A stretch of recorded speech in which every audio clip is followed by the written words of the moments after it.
Hey everyone, welcome to Civ Gone Wrong, where 4x strategy meets 4x disasters. Today I'm ranking every Civilization 6 leader, the good, the bad, and the ones that made me rage quit.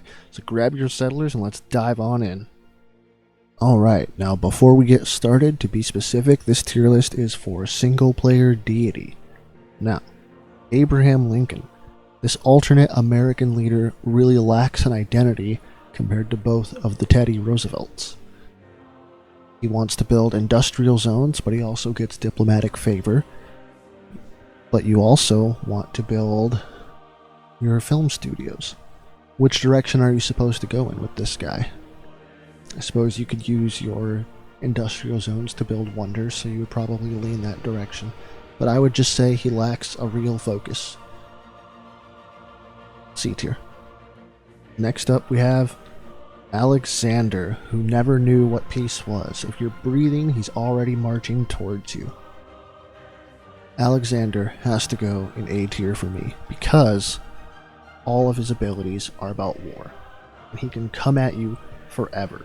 If you've ever played a true start as Alexander, and you start in those mountains and hills, you can just make your unique units and just ram them literally into the walls of your enemies forever. And you never incur war weariness, and they will. And you're getting science for building your units, and they're not. And it's all about determination and just staying focused. Yeah, you'll probably lose the game to someone on the other side of the map going science. But if you just keep conquering, you will win. And Alexander will get you there. Next up, we have Nubia, a Monitori. The production towards districts is nice, but 20% is not a great bonus, and it's harder to get that 40% unless you're in a true start. The production towards ranged units is great, although it was nerfed, and the experience gain they get is nice combined with a barracks. Now, if you happen to get a spawn with a bunch of mines, you can pick the Pantheon Belief to support that, and it's even better. Petati archers are great. They function as scouts as well. And the Nubian pyramid is not a super great tile improvement, but again, if you're on a true start, you can settle anywhere in the desert and you'll be completely fine. For me, Nubia has to go in B tier. Not great, but fairly balanced. Next up, we have the Gauls. This civilization loves the Highlands map. Your district adjacencies gain bonuses for mines rather than other districts, which I would view as a weakness because you cannot build a triangle of adjacencies next to your town center. You also cannot build districts next to your town center, as well as your diplomatic quarter, which means you will not get the extra envoy where other civs do. Also, you cannot build a harbor coastally if you happen to spawn coastally or build a city coastal. Overall, I view this as a weakness rather than a strength for their adjacencies. You can rush early men-at-arms super fast with them, but I think people are prepared for that, and I don't think it's as good. I'm gonna have to put them in the C tier because I just don't think they're that good. Alright, next up is Vietnam, and Vietnam, to be biased, is one of my favorites. You can do anything with this civ. You want to go Earth Goddess Pantheon, plant woods everywhere, and build 17 national parks, you can do it. You want to build Edamananki, you want to build campuses, you want to rush to space, you can do it. You can do anything with this civ. City Patron Goddess Pantheon does not count for your special encampment district. I believe it's pronounced the Tan. So you can build that cheaper, and you can build your next district cheaper as well. If you place 3 or 4 cities close together, and you put your Tans in a diamond or triangle, and then build districts around them in a circle, you can have absolutely insane culture. Like deity level culture. It's insane. You get a religion, you go defender of the faith, stand on some woods or rainforest. You could be 2 eras behind and still defend. It's nuts. The civ is broken. Vietnam is at least A tier. At least. I would probably go A plus if I made one here. So good. And the music is S tier. Alright, next up we have the Byzantines. And for the Byzantines, religion is not a lifestyle, it's a full contact sport. You rush astrology, you get your holy sites down, you do the project twice, you get crusade, you get choral music, you click on monarchy, you click on reformed church for wars of religion, you build your hippodromes, and you just go. You just go, and no one can stop you. No one can stop you at all. Now, unless you get cucked out of crusade by someone else, then you're good, you're golden. As long as you get to do what you're supposed to do, Byzantines are at least A tier. If you don't get crusade, probably still A tier, but a lot lower, maybe a B plus. If you don't get a religion at all, F tier. Byzantines have no bonus if you don't get a religion. But under the best circumstances, Byzantines are definitely A tier. And the music is also A tier. Alright, next up is France. +1 Diplo visibility. This is a versatile bonus. It means at the start of the game, you're getting +3 on someone next to you. You're also getting extra information if they're building wonders. You can use this to your advantage real easily. 20% production bonus towards medieval, Renaissance, and industrial era wonders. That's great. That's great if you're going for tourism, which you should. Because tourism and wonders of any era is doubled. The Garde Imperiale, great line infantry. You get +10, and you get extra great general points. The Chateau is also a good improvement. I have a lot of fun making it.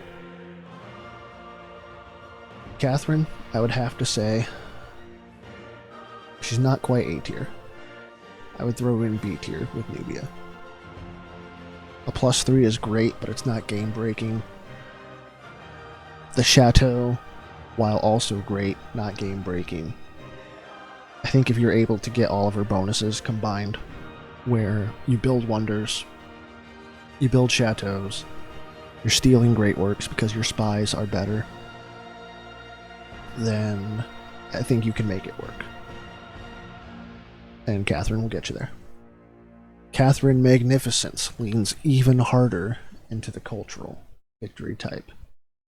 I'm gonna have to throw her at C tier. They have nerfed her special project. It's almost pointless. I would rather just build wonders or build military units. It used to be pretty game breaking, but it just, in my opinion, doesn't do anything anymore. But chateaus are still cool, and she gets more culture. I would just say the original Catherine is quite a bit better. Alright, Chandragupta. I want to like this guy. I can't. His bonus is so timed for just rushing to animal husbandry and getting your elephants online. And if you can declare a war of territorial expansion, if someone doesn't realize what you're doing and they just surprise war you first, if you can get that war, then your elephants will move as fast as horsemen, because they only move +2 normally. And the +5 they get is awesome. If you can get that war of territorial expansion and your elephants, then you basically have knights in the classical age. The Stepwell doesn't do anything for Chandragupta. The Dharma belief doesn't do anything for them. They're not very well thought out. I'm gonna have to put them in the D tier. Because they just, their timing is so, their window of opportunity is so small. And after your elephants are gone, they just don't do anything. And it can be nice to get the +2 movement, +5 combat strength, but it's only for 10 turns. Just D tier. They gotta go there. Alright, Cleopatra, Egyptian, Mediterranean's bride, even some would say. Your trade routes to other civs give +4 gold for Egypt. And other civs, trade routes to you, provide +2 food for them and +2 gold for Egypt. What this means is that if Egypt's in the game, you want to trade with them. And Egypt wants everyone to trade with them. And this is a great, great bonus, because trading with allies earns twice as many alliance points. So what this means is you make friends early, you be nice to them, you even maybe give them a little bit of gold, declare friendship, declare allies, get to democracy, you get the Visselbanken green card, you plug that in, you're set. You got some of the strongest trade routes in the game, and everyone should want to be friends with you if you play properly. Sphinx is a great improvement. It can go almost anywhere.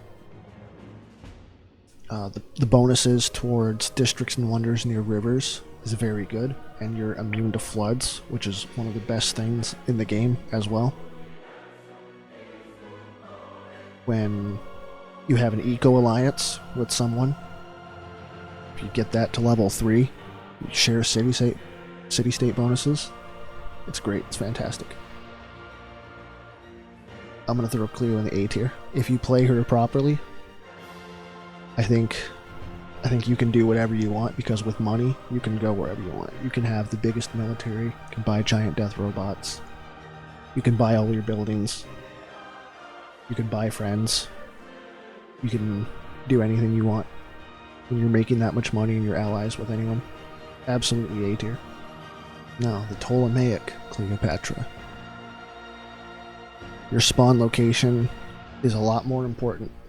You get a bunch of wheat on floodplains, or you get some other bonus and luxury resources on them. A fantastic start. You can go preserves, wonders, and spam sphinxes a little bit more. And you can have 400 culture by turn 90 easily if you want to. But I think the general gameplay for her is a bit weaker. For me, she's B tier. I know, I'm sorry. But I've had way too many spawns where nothing spawned on the floodplains. It would be next to it. And then your bonus just doesn't do anything except floodplain appeal, which is great for preserves, but preserves are not a super great district. So I'm going to have to throw her in B tier. Cyrus. Back during the launch of Civ 6, I remember it's considered one of the most OP civs in the game. That +2 surprise war movement, it's fantastic for immortals and catapults. Stays good all throughout the game. It's only good, however, if you get it. Someone declares war on you, and they just leave it that way. They never make peace, then you don't get it. However, what you can do is declare a surprise war on a civ far away and get that bonus movement speed. And it can help you with your current war on a neighbor. Still not a fantastic bonus though.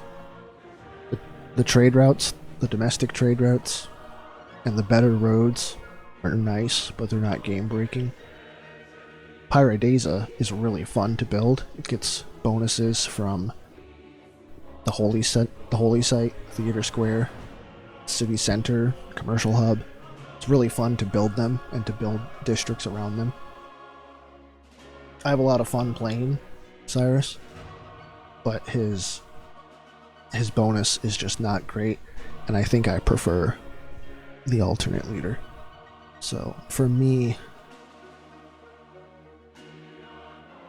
I gotta put Cyrus in the C tier. Almost D. I would say D+. Alright, Dido, founder of Carthage. Dido for me, gonna have to go in C tier. I have never moved my capital with her. Although, the Kothon is an awesome district, and building settlers faster is also awesome. But starting with writing technology is almost a bonus. I don't think I've ever used it. I think I've always found someone next to me.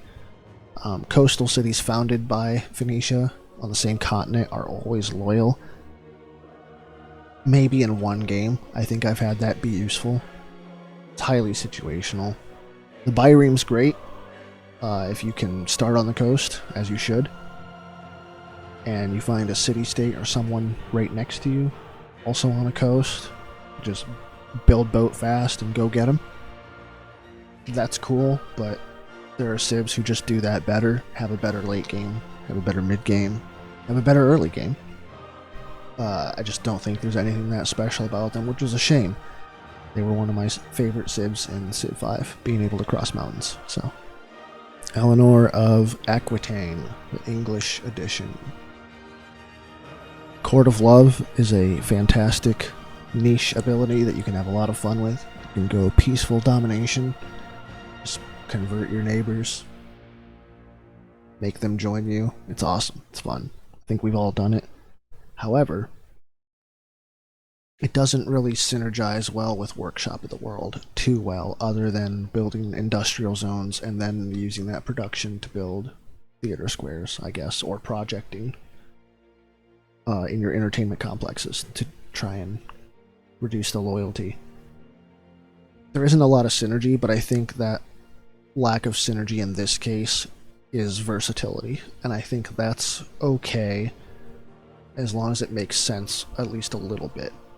So for me, Eleanor, England, is going to go in B tier. She would almost go in A tier if she had just a little bit more synergy. But I think B tier is fine for her. Now, Eleanor of Aquitaine, France edition. She has a lot of synergy with Court of Love and Grand Tour, building wonders and doubling their tourism. It is nice. The chateau is great as well, as we went over with Catherine.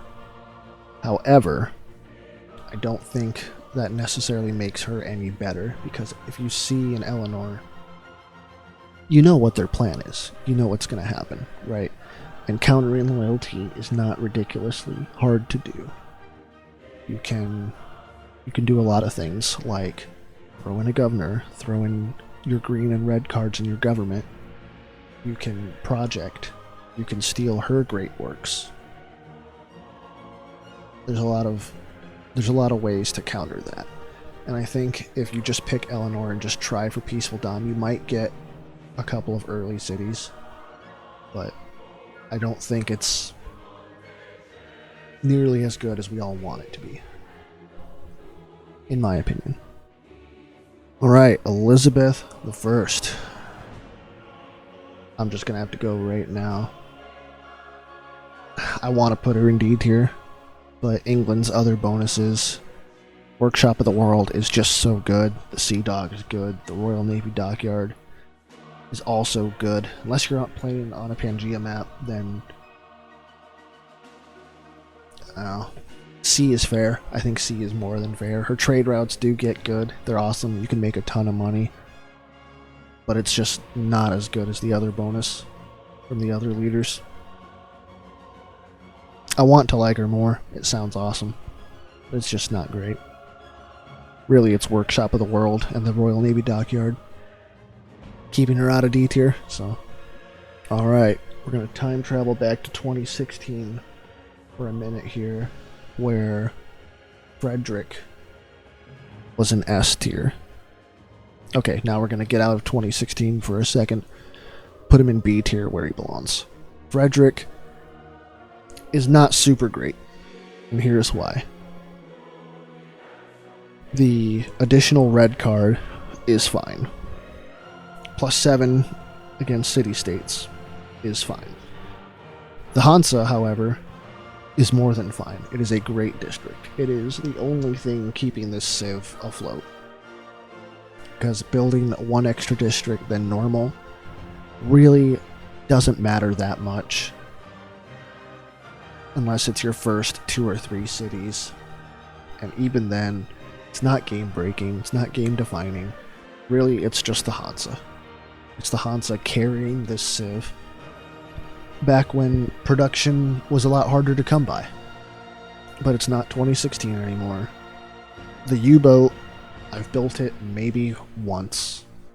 It's okay. It's just Germany is overrated. They're B tier. Alright, Gandhi, the other Indian leader. I'm gonna have to put Gandhi in A tier.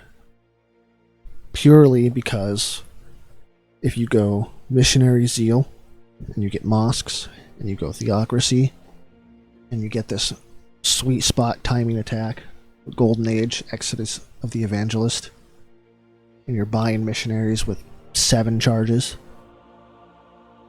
you can win the game right there in that one age religiously. Now, obviously, if you're multiplayer, which this tier list is not a multiplayer tier list, if you're in multiplayer, religion is a whole different ball game. Someone just wars you, steps on your missionaries, and that's it.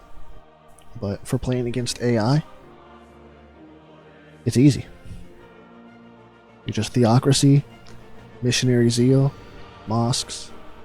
Stepwell actually works with this Gandhi, because Chandra does not want to go religious victory. Chandra wants to go to war. And so, yeah, Gandhi's A tier. And if you don't like it, he'll nuke you. Genghis Khan. I don't know how many games I've had with Mr. Genghis have ended super early because I go animal husbandry, build my Ordu, and just immediately start building horsemen and just take over the game.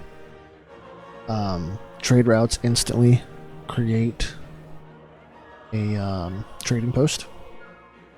You get extra level of diplomatic visibility. You double the war bonus. It's great. Genghis Khan's A tier. However, multiplayer wise, if someone sees you in the game and just wars you instantly, and they never make peace, you're never getting a trade route with them. So that can be a bit harder. But this is single player Deity AI and Genghis Khan's A tier. Alright, Gilgamesh. Gilgamesh Yaki. Gilgabro. Now, this civ just doesn't make any sense. Thematically, it makes a whole bunch of sense. From a gameplay perspective, it just doesn't make any sense at all. You want to go to war early, use your war carts. You also want friends and allies, which you're not going to get if you go to war. The ziggurat is cool. If it gave some food, it would be a ton better. It would be infinitely better. I don't know. I just don't think they're that good. I think they're really only good if you 2v2 with someone and you're actually going to war together. Then those bonuses can rally up, and they feel great. If you get level 5, level 6, level 7 units way earlier than you normally would, that feels nice. But other than that, man, I gotta do it. I'm sorry, everyone. Alright, Gitarja, Indonesia.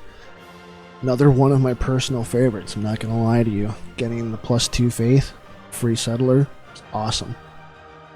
The lake and coastal adjacencies can be situationally very good. The compound, one of the best tile improvements in the game, if you can position it properly. You can, again, like Vietnam, you can go Earth Goddess, and you can just plant woods everywhere, and you can have compounds in the water, and you can use all that extra faith to get rock bands and build national parks. It can be awesome. Or you can do what many players do and just save up that faith, buy your Johns. They don't cost any niter. Just go straight to them and unleash heavenly fire on your enemies. I put Indonesia in A tier. Now, map depending, Pangea or Highlands or something, obviously it ain't gonna be it. It ain't gonna work. But you get something with some water or even lakes, you're good. Gorgo. Gorgo was the first civ that I ever played when this game launched. And the Acropolis is an awesome district, cheap to build. Get +1 envoy. The Hoplite, one of the best units for its era in the game. You can keep them around way longer than you should. Like, they can fight musketmen if you use them properly. Combat victories giving culture.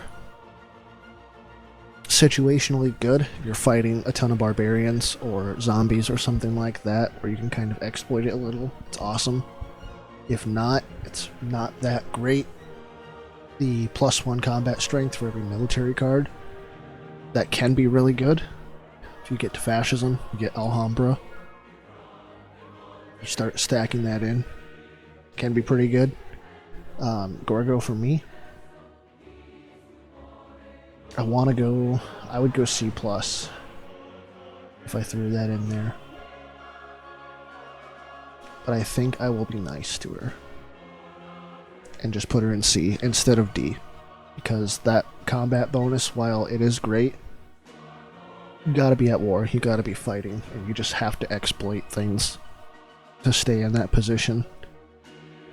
And it's just not that good. I have a ton of fun playing Gorgo, but it's just not that good. Hammurabi is next. I feel like I'm cheating whenever I play Hammurabi. I don't get to play him in multiplayer games, at least in vanilla. He's got some awesome bonuses, very game-changing, changes the way you play the game. It's very awesome to teach newer players as well how to go for Eurekas, to really focus on that and look at it once you have some experience in the game. For, building 3 mines, having 2 trebuchets, have a level 2 alliance, to get some of these Eurekas that are up there that cost a lot of science. I don't even know if I can really rank Babylon fairly. The early game can be insane. Like, you build 3 mines, you can have a man-at-arms faster than the Gauls. You can have rangers really quickly as well, as I've had. If you build a niter mine, you can get to planes like turn 80. Do I go S tier? Do I go A tier? I don't know. It really also does depend on your spawn, but I just feel like they're really broken. I'm gonna leave them in A tier for now. It's really hard to judge them. I just really don't know where to put them. That would be fair. So, I guess A tier for now. Alright, Harold Hardrada. Mr. Bluetooth himself. Coastal rating for all naval melee units is awesome. It's a lot of fun to do if you get a water-heavy map. Going into ocean tiles faster, you can rush someone. Super fun to do. The Berserker is an awesome unit since it got buffed to where it doesn't die from everything instantly. The Viking Longship is a sweet galley replacement. And they can heal in neutral waters. Everything adds up to them, building boats fast, going to war, pillaging, makes a lot of sense. Stav Church doesn't make a lot of sense from a gameplay perspective, but thematically it does. It's hard to really throw that in there with all their other bonuses. It just doesn't make a lot of sense. But I'm gonna have to throw Herald in B tier. There isn't a lot of bonuses that make a lot of sense if you're not on a water-heavy map, and I think not every single city is going to be on the water. However, the Berserker is good enough to where you can wrap up those cities on land. I just don't think it's as good as A tier.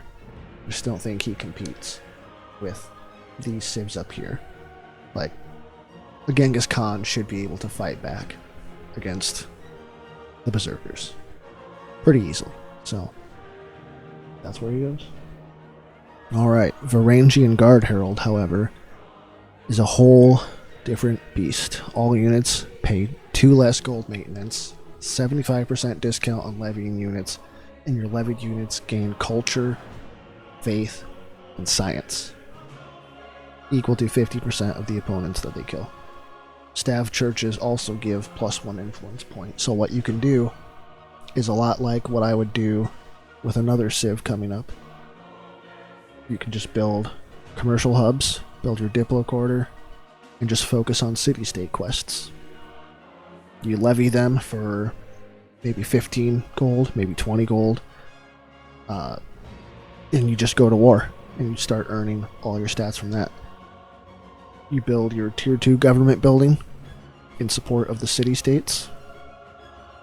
Now they're even stronger. Now you can levy them even cheaper. Not that it matters. It costs less than 50 gold for it anyways. I think it's insane. But people can counter you by killing city-states. They can secure them if they have enough envoys. I think this herald is A tier, for sure. Alright, Hojo Tokimoon, as the announcer likes to say. I think Divine Wind looks like a really stacked ability. Land units receive +5 combat strength adjacent to coast, and naval units receive +5 shallow waters. Build encampments, holy sites, theater squares in half the time. Units do not receive damage from hurricanes. Other civilizations at war receive double damage. That's a lot there. It's a lot to read. Realistically, what is it equal to? In a game, you build encampments, holy sites, and theater squares in half the time. Now, all special districts in the game, they build in half time. It doesn't necessarily always say that, but that's what happens. So essentially, they have special encampment, they have a special holy site, they have a special theater square district. This is awesome. It's a lot of versatility.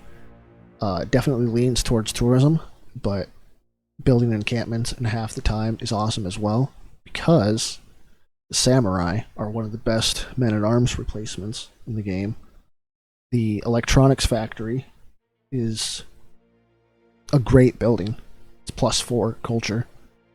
And then the Meiji Restoration. All districts get an additional standard adjacency bonus, so your 0.5 for building a holy site right next to your city center is now +1. And the more districts you build, it stacks up. You throw in your yellow cards to start doubling them. You can get some pretty good early game yields out of it. Hojo over me. I'm gonna throw him in A tier. I think he's solid. I think he's good at anything he wants to do. He can be land. He can be water. He's good at it all. All right. Pius Jadwiga. Where do we put Poland? Poland is all over the place. They have a special market that promotes domestic trade routes. They have the Winged Hussars, of course, that are great. You culture bomb when completing an encampment or a fort. They have a bonus for relics and religion. You kind of want to build a bunch of different districts with them. I wouldn't say that their versatility is a strength. You kind of want to go in only a few directions with Poland. And it's tough to place them. Do you pre-build a bunch of heavy chariots and you go for a Winged Hussar rush? Then I think Poland's A tier. Winged Hussars are fucking awesome. Do you just internal trade route and do something with relics? You go communism, then maybe B tier. It's really tough to place Poland. It really depends on your religion that you get with them. If you get a religion, you should. Depends what modes you're playing on. I'm going to leave Poland at B tier.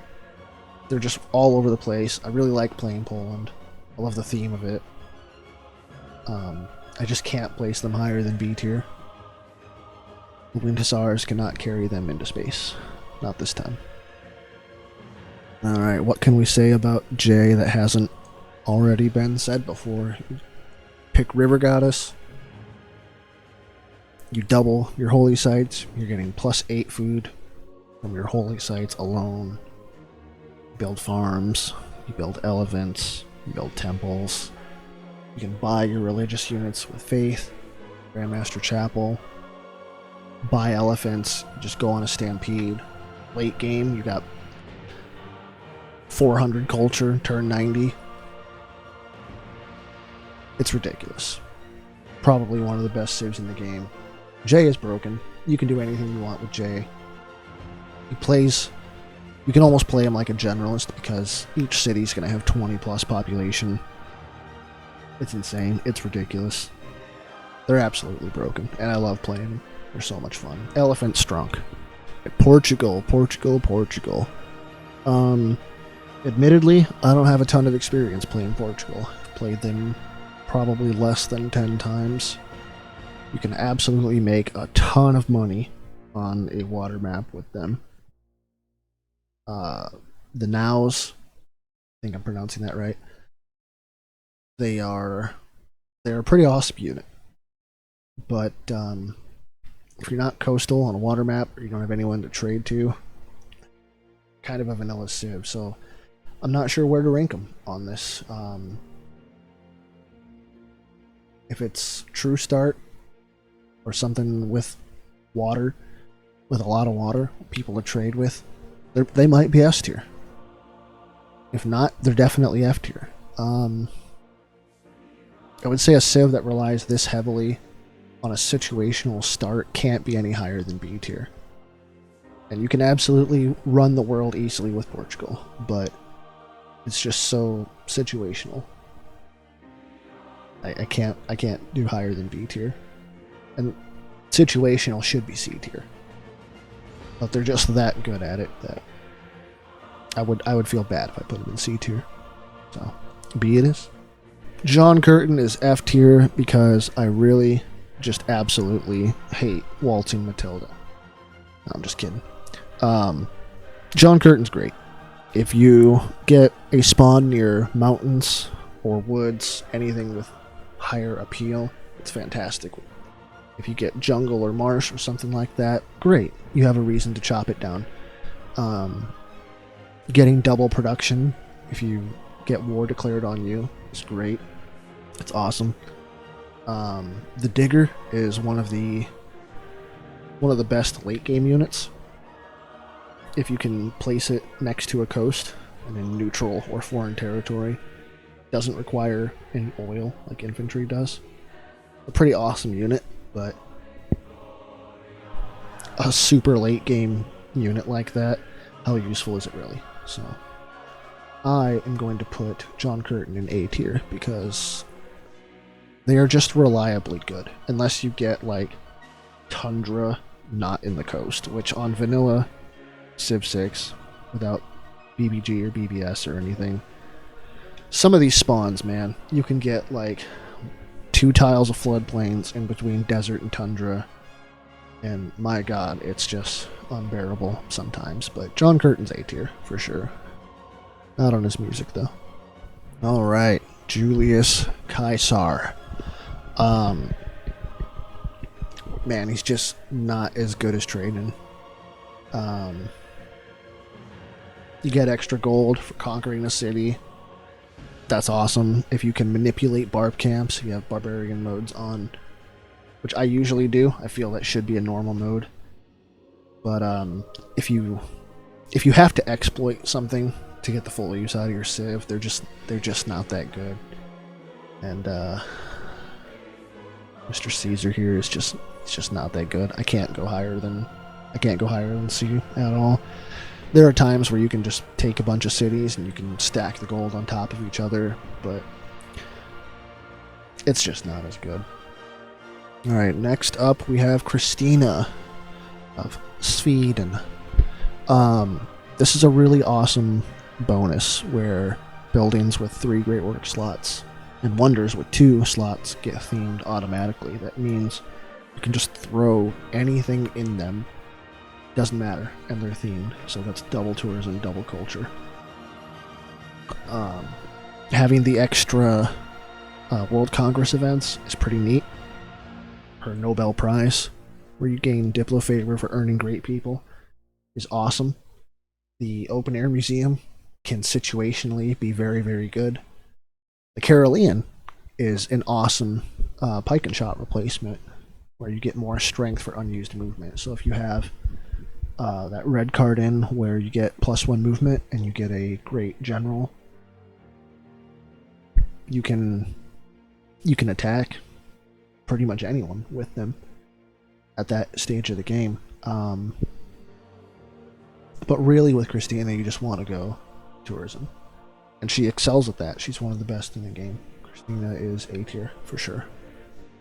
Alright, Kublai Khan, China. Now, this is China, but with Kublai Khan leading it, one extra economic policy slot in any government, and you receive a random eureka and inspiration when establishing a trading post in another civilization city for the first time. I like Kublai Khan. I like the versatility that a free yellow card can give you, but it's just not as good as China. It just isn't. It's fun to play,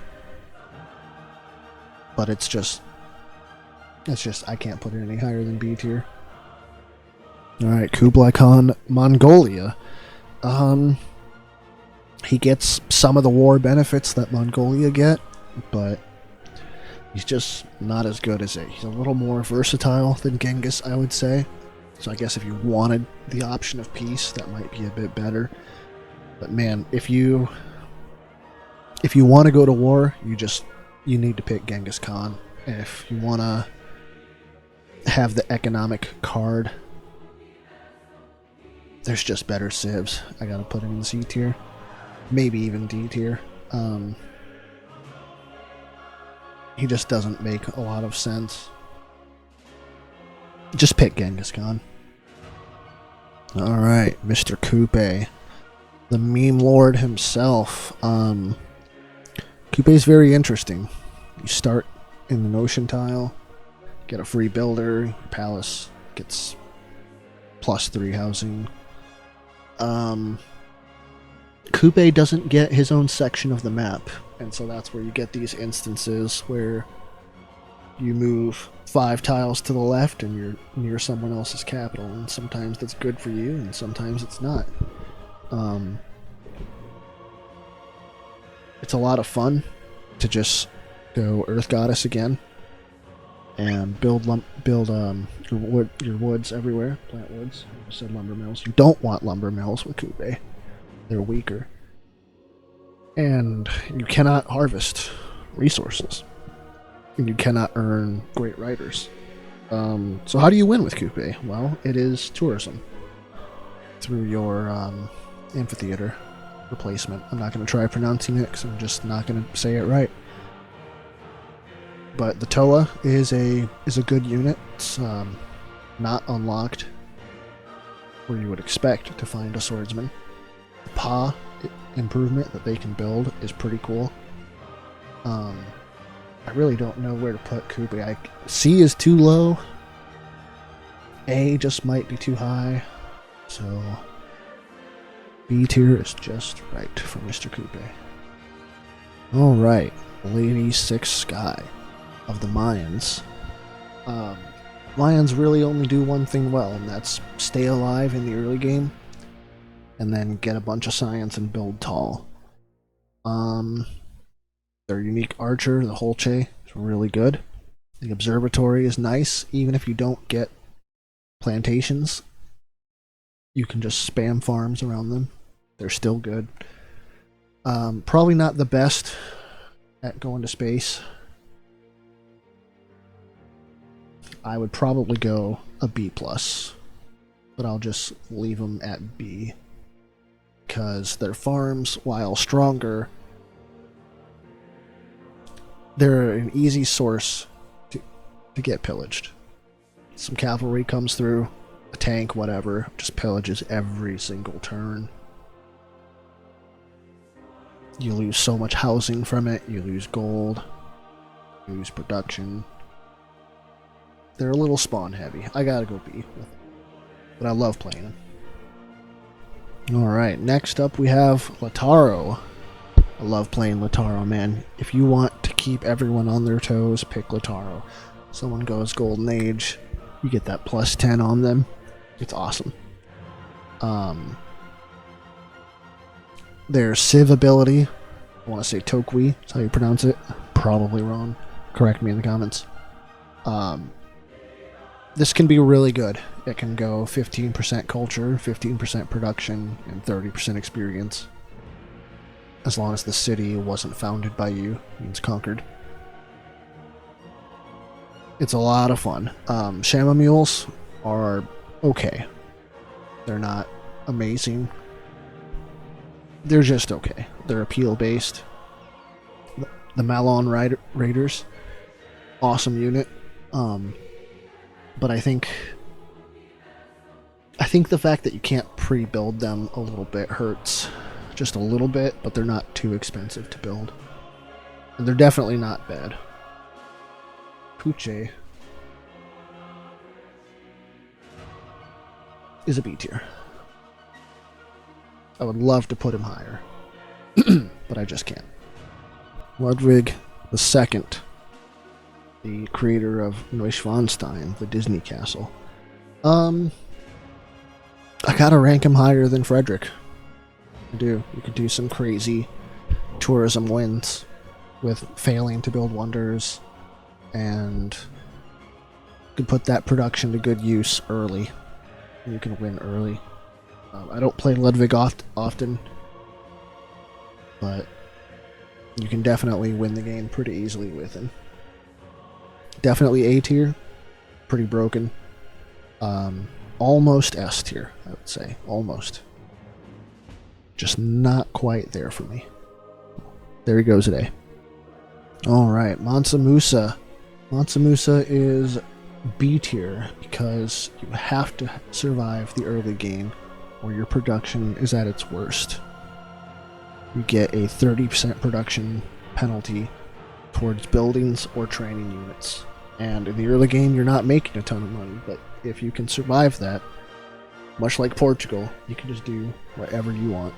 You can buy districts with Reina, you can buy the buildings, you can go Grandmaster Chapel, start a religion, you can buy your units with faith, buy your buildings with money. It really doesn't matter how you do it, but you can do it all as long as you survive the early game. And I think if you can survive the early game, you can absolutely go anywhere you want. But it's just so dependent on that production penalty. So, Hungary. I have ruined so many multiplayer games playing Hungary. You build some commercial hubs, you do the city-state quests, you build your Diplo quarter, you go monarchy, and you just levy city-states. You get +2 movement, +5 combat strength. You build the foreign ministry, they're getting another +4. That's +9 on levied units just for free. It's insane. Costs 75% less gold to upgrade them. When you levy, you get 2 envoys. Like, you don't even need stats with him. You just need enough science to research horses, to research man-at-arms, to get musketmen. You just need to unlock your upgrades. And that's all. And then you can just go to war, and you can win pretty much every war. It's predictable that they're going to do it, so I can't put Hungary higher than A tier, but they are definitely A tier. So easy to just run away with the game with Hungary. So, there you go. Alright, Ethiopia is also B tier. You gotta found cities on hills. That alone, unless you're playing Highlands or something. They're not a bad civ by any means. They're definitely a lot better with Void Singers if you play with the secret societies on. They were kind of made for that. Without it, they just don't feel as good. If your cities are not on hills, they don't get their science and culture bonus. Definitely not bad, but I can't put them any higher than B tier. Alright, Montezuma of the Aztecs. I think we all know how his bonus works, right? You get +1 combat strength for each luxury, so this bonus scales up with a bigger map, much like the Byzantines and Holy Sites.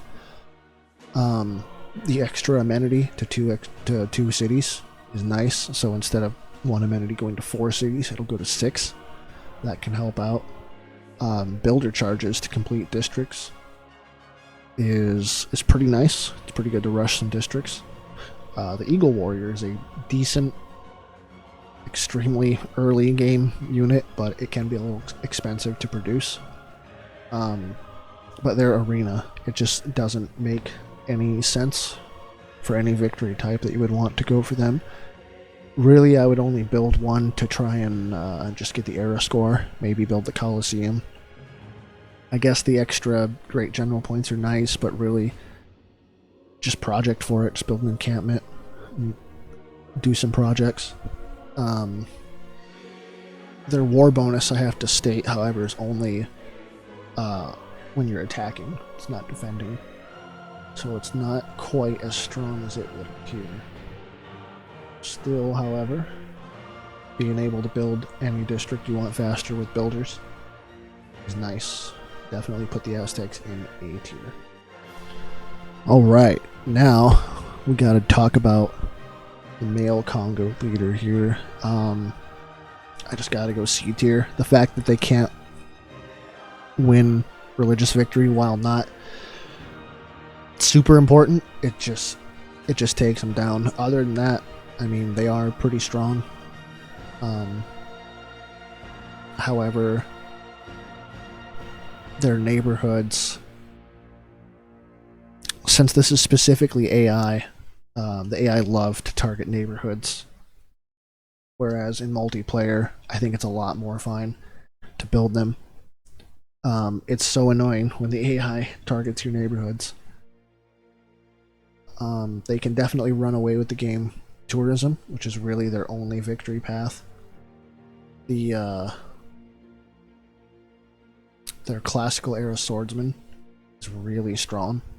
You can definitely take a few early cities with it. They get +10 against ranged attacks, so you really don't have to fear archers, and they're still pretty okay against crossbowmen. Man, I just can't put them in anything higher than C tier, though.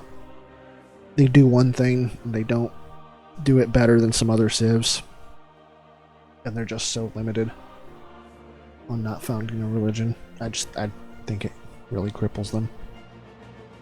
Alright, Nader Shah is B tier. He gets all of the good Persian beliefs and none of the bad Cyrus beliefs. Sword of Persia, +5 against full health units. It's okay. It's not great. Really, it's just good for the first attack. Maybe an archer, maybe a man-at-arms, something like that. Cities not founded by Nader Shah receive +2 faith and gold on domestic trade routes. This already stacks with their satrapies bonus. Pyrrhodeises are a ton of fun to build, much like with Cyrus.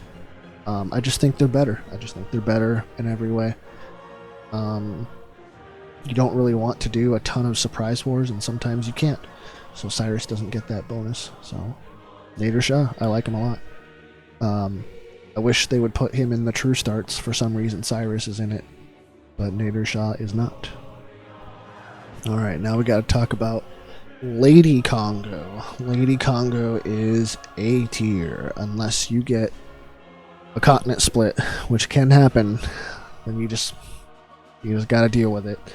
But that spawn bias is not super restrictive either. It's alright. You know, you'll get more luxuries, you won't get her bonus, but it's okay. You'll get through it, and she's not restricted. She can found a religion. Again, the swordsman unique unit, it's great. It's not great building the neighborhoods, but yeah, she's just so much better in every way. Getting those stat bonuses just for free. You just get stats for free. You don't even have to work on it. So A tier. Pachacuti, the Inca. I've definitely had games where I have 28 population and 1 or 2 districts. And you just keep building farms, keep building terrace farms. Preserves next to mountains is awesome. They really lack, as a generalist kind of civ, as a population civ, they really lack a focus on where to go. So that versatility that they have, while not giving them a strength towards any certain victory type, they can reasonably do anything from high population. Definitely B tier. It's really easy to go Golden Age with them. They can build mountain tunnels earlier. Their unique skirmisher is okay. You can very situationally upgrade your scout to its third promotion, where it gets plus 20 in all situations. If you can get that super early with your scout red card, it's really nice, but really it's more trouble than it's worth. They're good. Incas are good. They're solid. B tier. Alright, Pedro is also going to go in B tier because they need those rainforests. And if you get a ton of them, you're going to have an awesome game. You're going to be earning great people. You're going to be doing whatever you want. You can do your project to earn more great people.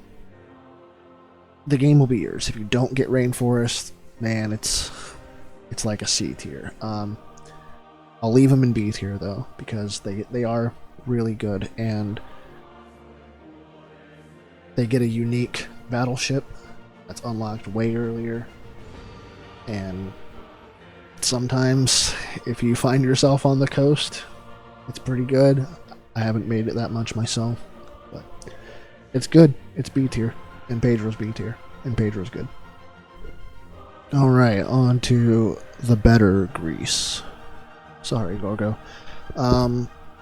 It's real easy to get city-states under your control with the Acropolis, whereas Gorgo has no bonus for that. Pericles stacks 5% culture per city-state, and that's a bonus you get every turn, whether you're at war or not. And so, yeah, there's really not much else to say other than that. Pericles is A tier. Alright, Peter in Russia. We all know it. The Lava is one of the best districts in the game. Russia can do anything they want right there with Jay. It's just so good. Even if you don't use work ethic, you can do whatever you want.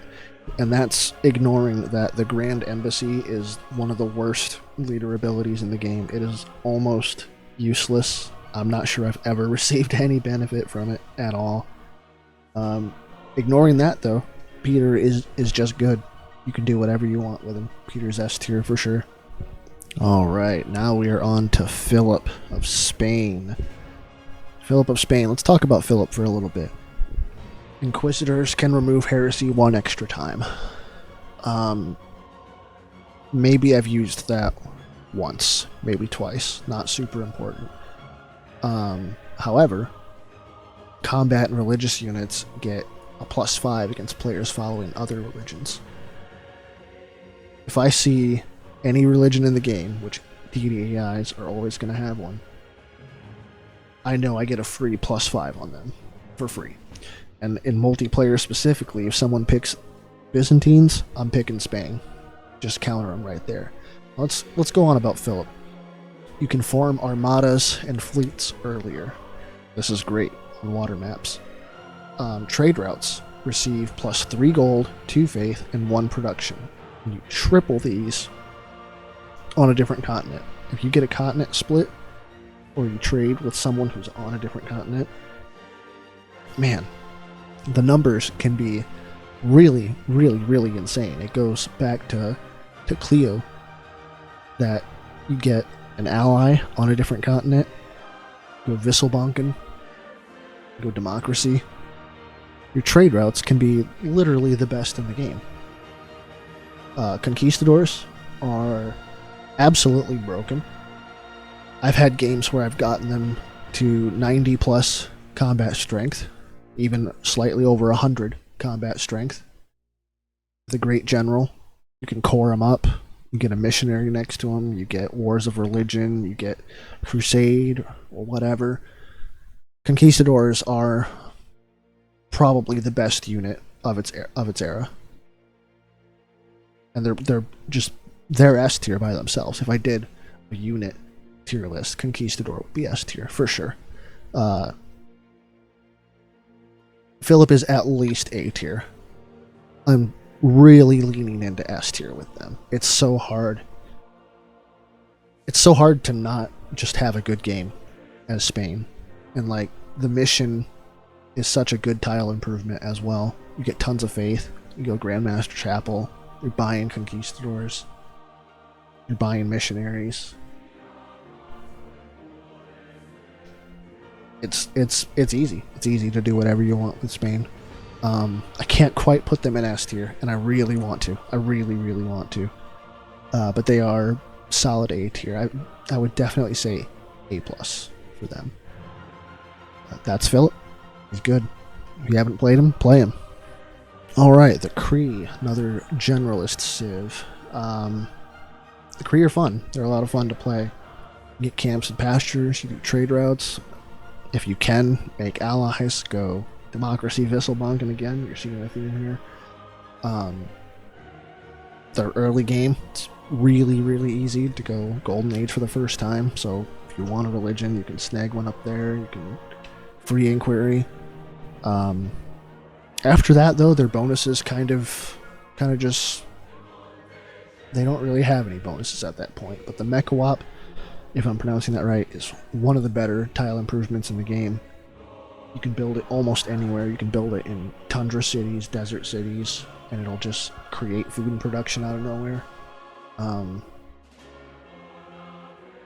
can't put them quite in A tier because they're just not on that level. I don't think any generalist civ really would go in A tier. They just don't have a direction, but you can definitely make tons of money. You can have allies. You can have a great game with the Kree. So there you go. China, Qin Shi Huang. China's got to go in A tier.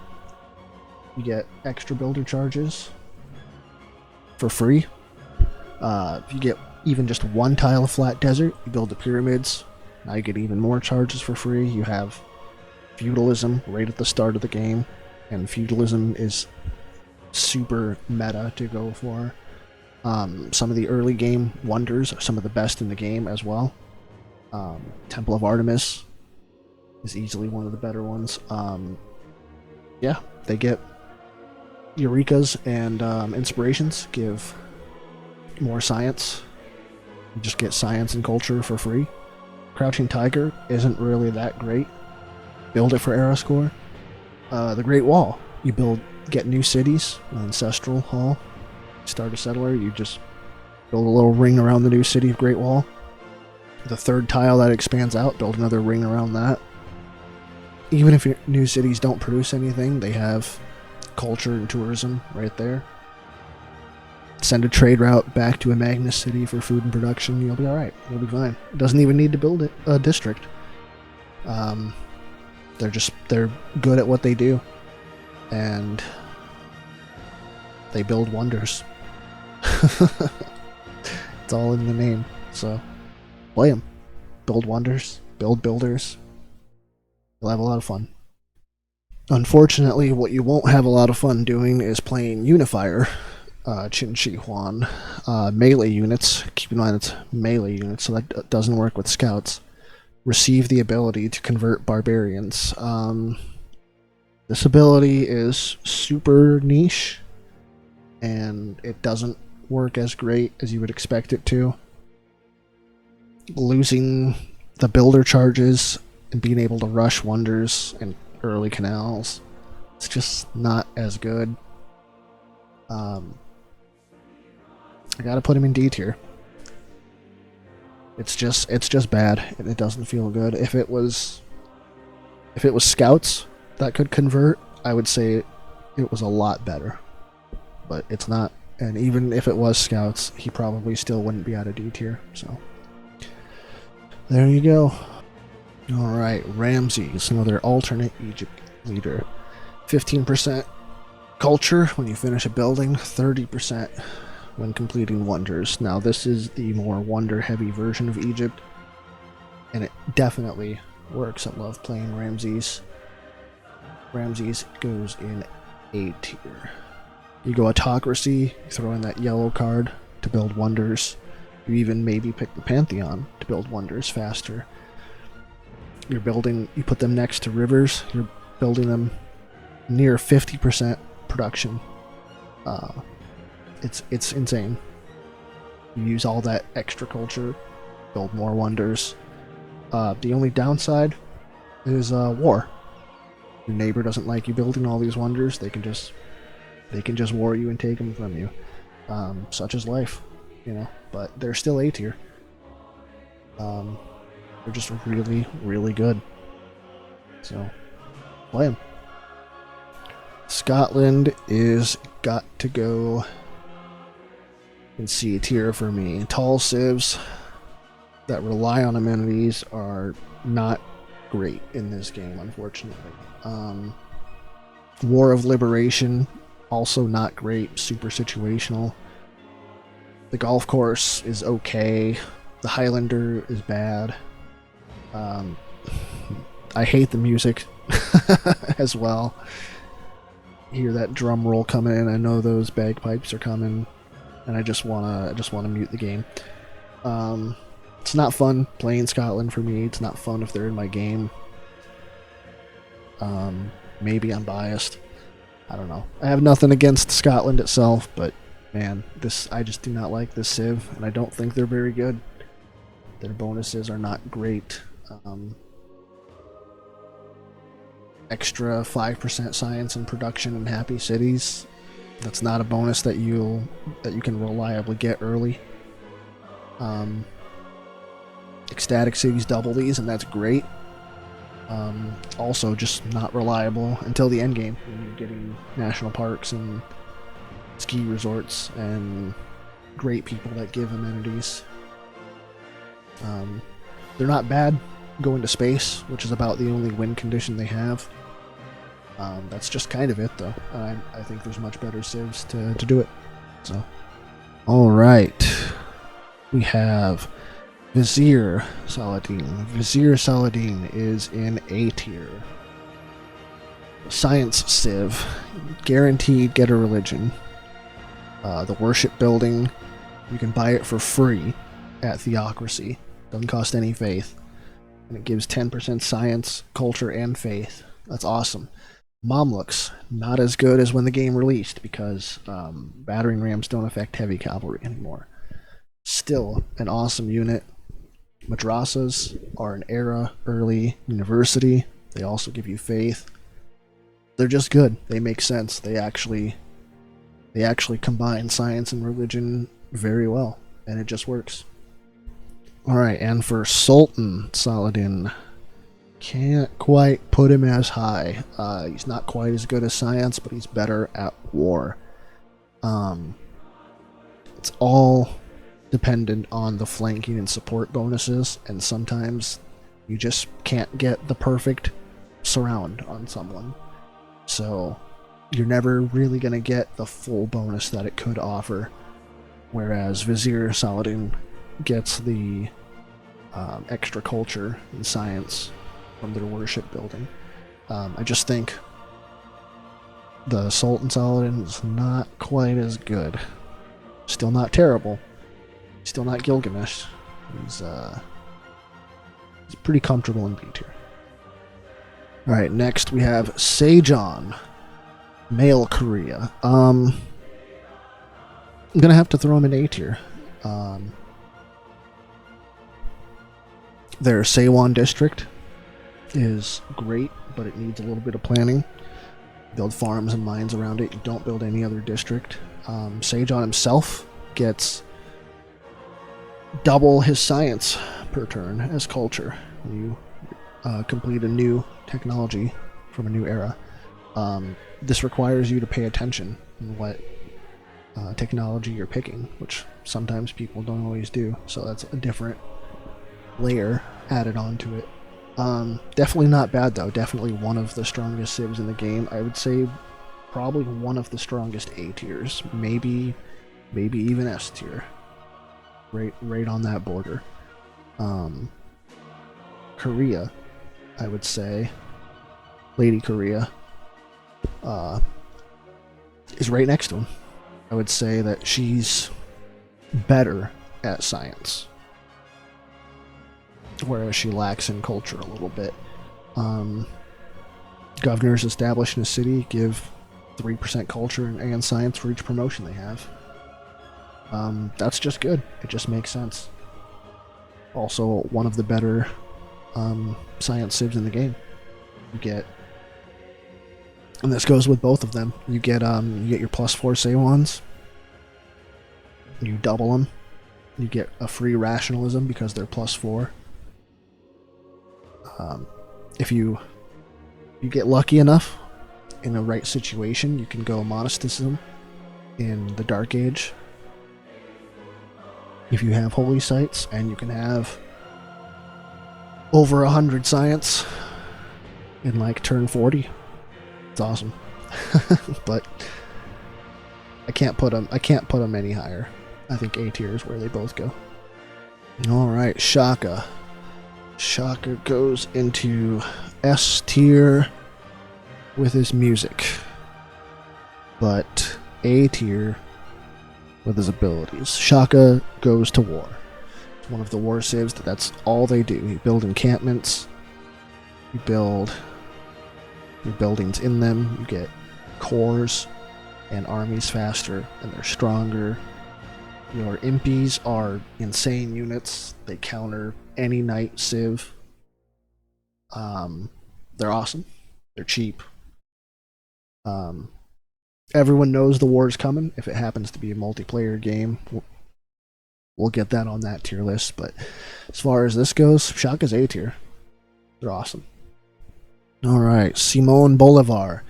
Simón Bolívar is just under Shaka, I would say, as a war civ. Their Comandante generals are unique, they're awesome, and they go back to Civ 5, where promoting a unit doesn't end a turn. Their Llaneros are cavalry replacement, and they're pretty good. The Haciendas, however, are okay. They're not super great, but they're okay. Alongside Shaka, you just go to war, and that's all you do. You're not building wonders, you're not making friends, you're not making allies. You just go to war, and you scare people with your catapults that can move and shoot in the same turn.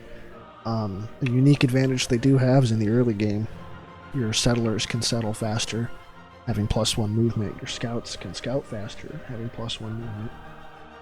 Your builders can get around a little bit faster, and that is a bonus that very slightly affects you outside of war. Not really enough to change where they stand at all, but still, great civ. I would almost put them in B tier, actually. They're just on that edge, but for now they're A. Right, now we have Suleiman. Here we go. I love this civ, but I can't place them any higher than A tier. I'd love to put them in S tier, but this civ, much like the previous two, they go to war, and they're very, very good at it. And I would say Suleiman is more suited for war than Shaka or Simón Bolívar. They get a unique governor, that Sarasker promotion that they get, +10 against city centers. They're the only civ that builds siege faster. Their siege gets +5 against districts. Conquered cities don't lose population. That's awesome. Sometimes when you take a city, you lose loyalty, you can't hold on to it, and then you're just going back and forth taking it, and every time you take it, it's losing population. Whereas when they take a city, they get an extra amenity, they get +4 loyalty, and it doesn't lose population. It really helps holding on to cities. The Grand Bazaar is a bank improvement, if I remember correctly. One of the best unique buildings in the game. You receive an extra amenity for every luxury resource that city has improved. So situationally, could be just 1 amenity, could be 2, could be 3. Probably not 4.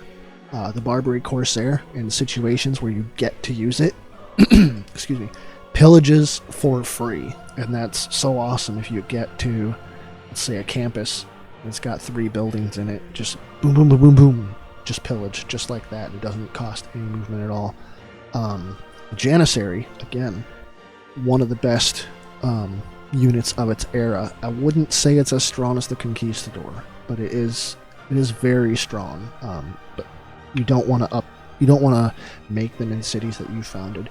Just upgrade into them. It's cheap for whatever reason. It's like 15 gold to upgrade into them. It's so cheap.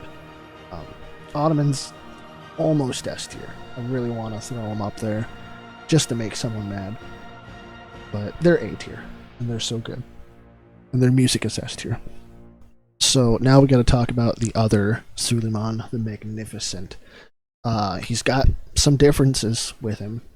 Doesn't get the Janissary, and he doesn't get the unique governor.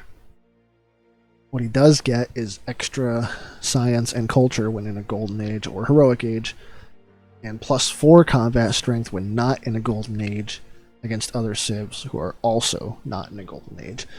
If that bonus was changed to where they just got +4 combat strength when not in a golden age, I would definitely feel better about them.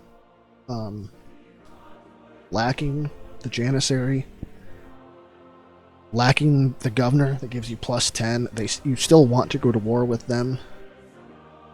I don't think the bonus hinged on being on a golden age is super great.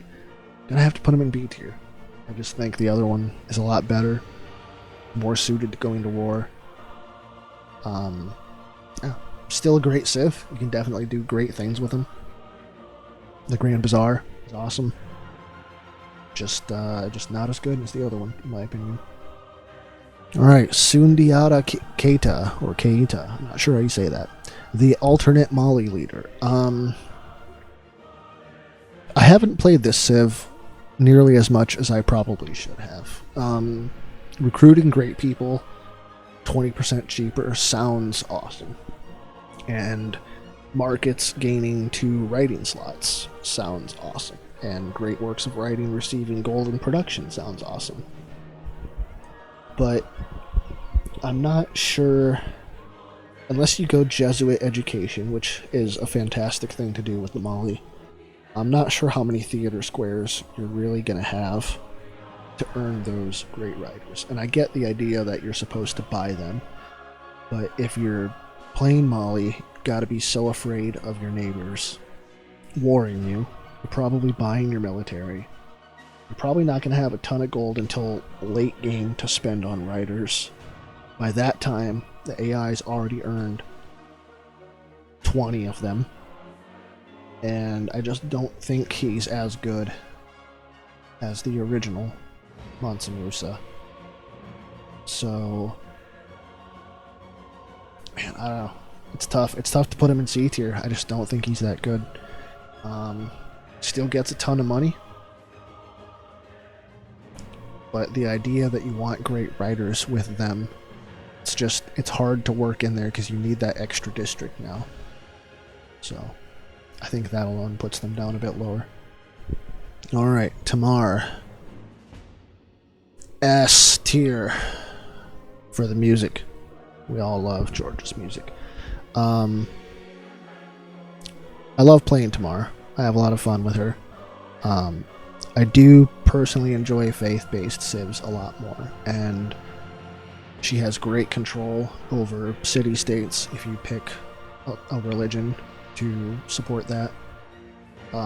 She's one of the few civs where you want walls in all your cities. You want those Renaissance walls. It's a lot of fun to play Georgia. It's a lot of fun to kill units and get faith. Monarchy is super good. Theocracy is super good. Monarchy is probably a bit better. The Kevsers are good units as well. You get +7 in hills. No movement penalty in hills as well. Where do I place them though? I can't go any higher than B tier, really though. I have a lot of fun playing them. I really like them, but they're just not. I look at these other people in A tier, and Georgia is just not on their level. Maybe Simone Bolivar's level. Maybe, because he is so close to being B tier. But yeah, Georgia's got to be B. I think she fits in pretty well with the rest of these civs in B tier for what she can do. And she used to be the worst civ in the game, but Gilgamesh has that role now. Alright, Bull Moose Teddy, or Blue Teddy as I like to call him. I have this weird thing that I've noticed where I usually spawn next to a Wonder with Blue Teddy, and that's exactly what you want. You want high appeal. He's a preserve civ. You wanna build preserves. You want to build holy sites, theater squares, entertainment complexes to boost your appeal. When national parks come around, you can build tons of them. The film studio is great for boosting that as well. This civ just makes sense. The only thing that really doesn't make sense is the P-51 Mustang. It's just kind of there. But it's good. It's good. Man, I really want to throw him in A tier, but it's just so easy to get a low appeal spawn, and maybe you have a neighbor that wars you. You don't have any war bonuses, but again, he's all based on his spawn. If you get some mountains and you get woods, and you can get super good early game stats just for free, it feels really nice, but I just cannot put him in A tier because of how his spawn bias works, so enjoy it. Red Teddy. Gets a +5 on his continent. And city states you have a trade route to count as 2. So that's kind of a unique bonus there. I can't say he's worse than Blue Teddy. Just different. So really I gotta throw him into B tier as well. The free +5 is really nice, but if you do happen to get on a continent split, well, there goes half your bonus. So, the Rough Rider, unique to Red Teddy, is a great unit. Really, it makes more sense that you focus on war with this Teddy. So the film studio doesn't make a lot of sense either. But yeah, you can go to war with him. Not necessarily designed for war, but it works. Just not as good as the A tier people. Alright, Theodora is next. Gonna have to throw her in A tier as well. Holy sites provide culture equal to their adjacency bonus. Sometimes you can get some pretty easy holy sites that are pretty high up there. You can double them real early. And you can pick a pantheon that supports this depending on your start, whether it's tundra, desert, rainforest. You can just build farms to raise the adjacency. It's a ton of free culture. Not quite as good at going to war, but you don't have to necessarily take the cities. You can just build your units, go to war, kill just a few of them, and then you convert their city. They don't get the Togma, so they're a little bit weaker at it. Definitely still A tier though. The Hippodrome is also still one of the best districts in the game. You get +3 amenities when you build it, and a free heavy cavalry unit. It's insane. It's insane that got through. So yeah, play Theodora if you haven't. It's a lot of fun to play. Alright, Tokugawa, the alternate Japanese leader. Tokugawa's S tier. There's really no argument here. If I feel like I'm cheating when I'm playing the Civ, it's just that good. You make 4 cities, you make 5 cities, you just put them in a triangle and a square. You domestic trade route to Magnus. Man, these trade routes are so good. They're so strong, and you hardly have to even play the game. It just plays itself.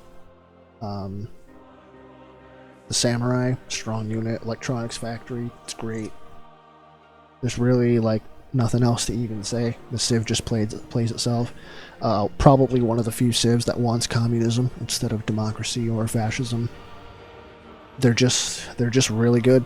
You build commercial hubs, you build your campuses, you build theater squares, you build industrial zones. Just build all the districts.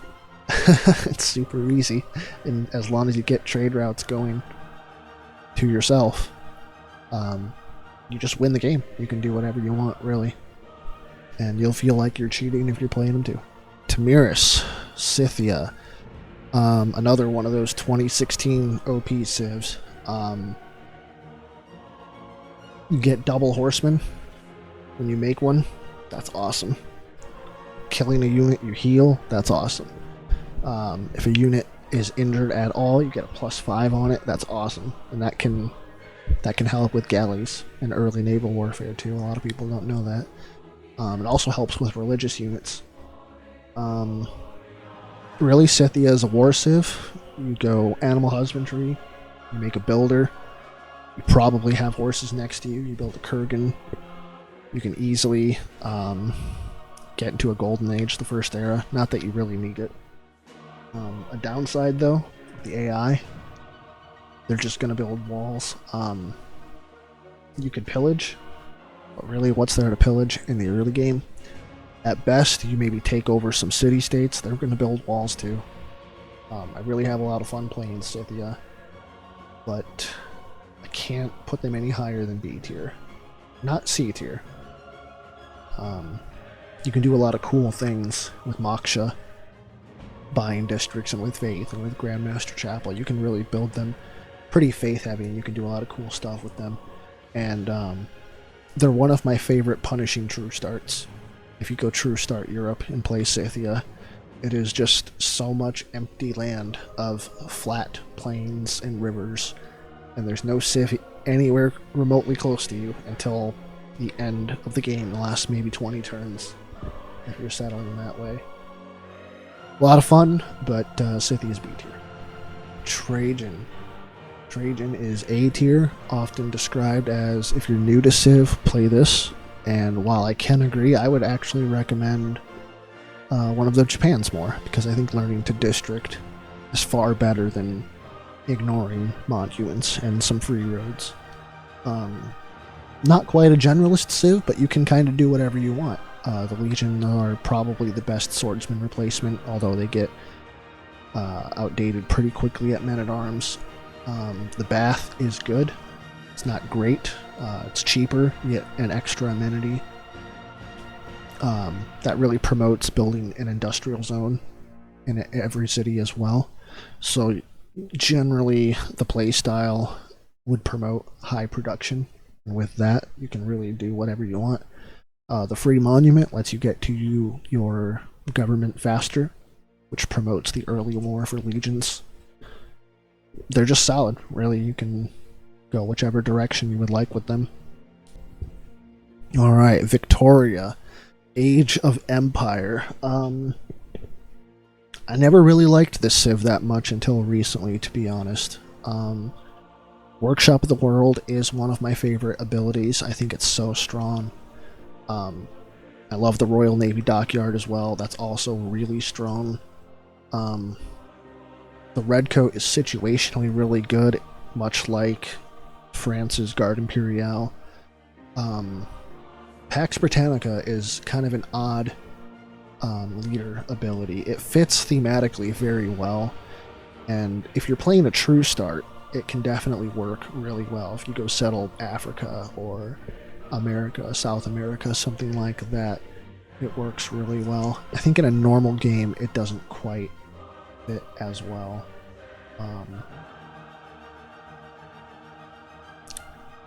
Really, if it's a water map, they're going A tier. I'm gonna have to put them in B tier though, just because you can't just have every map be a water map. And if it has to be situations like that, I can't put them. I can't put them in A tier. Still a great civ. Age of Steam, however, I can put in A tier, and I'm going to 10% production in cities for every industrial zone building in that city. So that's giving you Ruhr Valley in every city that you've built the 3 buildings in. +2 production to all strategic resources. If you research animal husbandry, those horses are going to have +2 whether you improve them or not. And that is a fantastic early game production boost. Combine that with Workshop of the World, and you don't even need the Sea Dog. You don't need the Royal Navy Dockyard. You can play the Civ on land. You can ignore those bonuses. Age of Steam is so good, it'll carry you through it. Another one of those Civs, probably A+, right on the border with S tier. Very strong. Very, very, very strong. Really, they just... If you're building industrial zones, you're fine. You're doing it. You're playing the Civ, and there's not a lot of Civs that get more production than them. Maybe Germany can with their Hansas. Alright, oh Canada. I have such a love-hate relationship with this Civ. I really find it unique that they want to be in the tundra when no one else does, except maybe Russia. They can build farms on tundra, and they're stronger. They can build stronger lumber mills in the tundra and mines. Hockey rink is pretty good. However, not declaring a surprise war on Canada is not a great benefit. It really doesn't matter that much. People can just denounce you, and there's ways to still surprise war if you can get emergencies declared and so on and so forth. Really, though, Canada excels at the tourism and diplomatic game. And I just can't put them in A tier. They got to go in B tier. They don't have any safety net when it comes to being in the tundra. So your districts, your units, they're suffering. They're suffering from blizzards. It's just gonna happen. So yeah, I wish they were a little bit better. The Mountie is okay. It gets a strength bonus near a national park. So situationally, you're really not going to leave too far from home. Yeah, just they got to be B tier, and they would be a lot lower if we factored music. Maybe we'll do a music tier list. All right, Wilhelmina, the Dutch, the Netherlands. I would say that this Civ is probably the most underdog Civ in this entire game. They're not super spawn dependent. Of course, they do need rivers and want rivers, but they can be a naval Civ too, very easily. The polders are pretty good while hard to build. I wouldn't count on it too much in a normal game. On a lakes map, they're absolutely awesome and pretty easy to build as well. Their unique frigate is really good if you get the chance to build it. Really though, it's just their main bonus here, where they get adjacencies for rivers. If you get a river next to a mountain, sometimes you can get that +5, +7 even. I've seen some pretty ridiculous stuff. Their bonuses just make sense. I really want to put them in A tier, and I think I will. They're solid. They're such an underdog Civ that even I'm doubting them right now. They're just good. They get bonuses that are easy to use, but strong. So yeah, play them. I don't like their music though. Wu Zetian. I had wished that Civ 6 had a better spy Civ than Catherine for a long time, and we kind of got it with her. Unfortunately, like the first 10 games I played with her, I remember this, spies would just die, even though they operated one level higher. They would just die on the first mission, and then you don't have a bonus after that. You still get the Eureka and Inspiration bonus that China would normally get. You still get the Crouching Tiger and Great Wall. I don't know, man. I've had a few games where spies did live and I was able to use them, and if you can steal tech boosts, that does synergize with China's other dynastic cycle ability. I can't put him in A tier. I would love to, because I have a lot of fun playing her.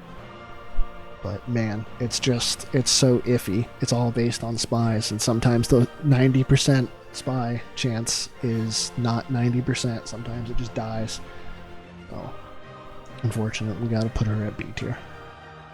Alright, and the final leader in this tier list, Yanla. Where does Yanla go? Or the Yongle, as people like to call him. I think we all know where Yanla's going. Yanla goes in S tier.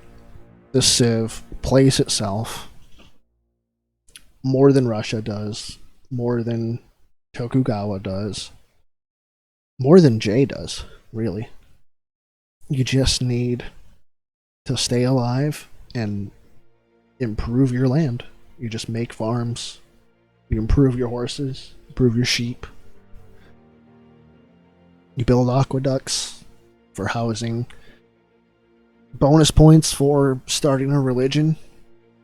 You use your city project not for a settler, but you go river goddess and you get the first religion, you get the food beliefs and the food building. You're set. The rest of the game is yours at that point. You just get free stats just for growing, just for staying alive. Yanla's the best Civ in the game. There's really no one that can really even compete with him. At a certain victory type, other people are definitely better. The Byzantines are going to be better at religious domination.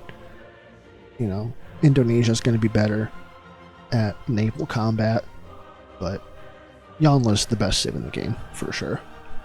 He can do everything. He can do anything. You get science, culture, you get so much gold just for free. When you're playing Yanla, you don't even build a great wall. You don't care. You build one just for the era score. You demolish it, build a farm. You don't even care.